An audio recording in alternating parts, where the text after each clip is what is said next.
Okay, let's talk about helicopters again, shall we? If that's your chosen route, have you thought about where you might want to end up in 3, 5 years' time with your helicopter? There's a big wide world out there of what you can do in the rotary, and most of it is a lot more interesting than flying, a cabin full of holidaymakers down to Marbella.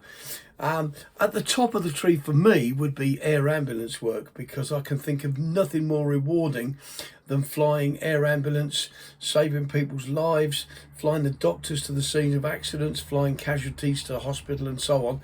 Wonderful job. Not the highest paid, because most of them are run as charities, so they can't afford to pay top dollar. But in terms of job satisfaction, nothing finer. Running a close second to that in the sort of public service sector would have to be things like police work. Police work, absolutely brilliant, very, very varied. You could be chasing stolen cars, you could be following bank robbers. You're doing a really good, important job. And of course, both of those are expanding their operations, both police and air ambulance, into working 24/7 using night vision devices, NVG, the night vision goggles and so on, thermal imaging cameras.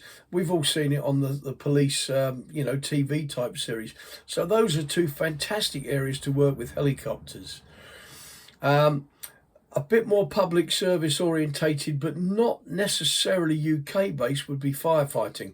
I'm sure we've all seen wildfires in Greece, in Italy, in Canada and Australia. And there are people UK based who go out to do the fire season every year in Canada and America, for example. Again, some pretty exciting and very demanding flying. Now, a lot of the times when you think about commercial helicopters, your thought might turn to Aberdeen or Norwich and flying out to support the rigs producing oil and gas in the North Sea, what we call OGP work, oil and gas platform. Again, demanding flying.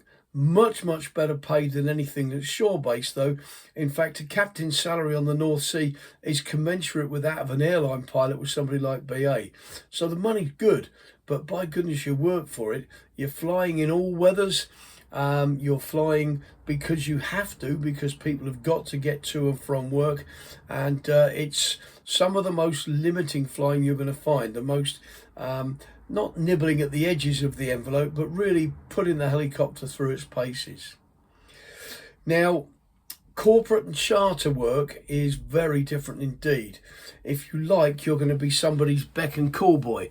You're going to be where they need to be when they need to be there, not when you want to be there. So corporate work, it's different. It's well remunerated, and you could find yourself flying, off the back of super yachts in the Mediterranean or the Caribbean, places like that. So it's all good stuff. Charter work, yeah, same sort of thing. Flying people to, the Grand National or the Cheltenham Festival, Formula One Grand Prix. Limited though. There's only so many major events like that. A good old work a day, and often working hand in hand with charter work, is pipeline and pylon inspection work. Now that is flying very low level over the whole of the country, doing routine checks.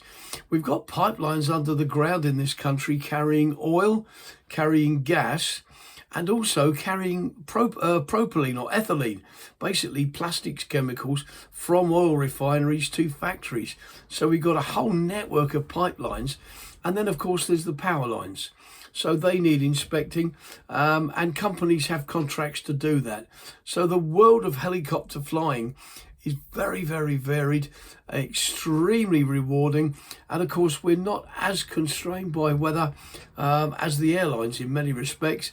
Our visual conditions are less restrictive, so we can fly with a little bit less visibility, a little bit lower cloud base. It's exciting, rewarding flying. All of mine was military, as some of you will know anyway, but I wouldn't have changed a thing. I would do it all over again. My kid brother, on the other hand, went into the airline side of life from helicopters. He lives in a farm in the south of France, or on his yacht, or on his, waterside apartment in Poole. I don't, but I know who had the more fun. Okay, hope that helps. Good luck.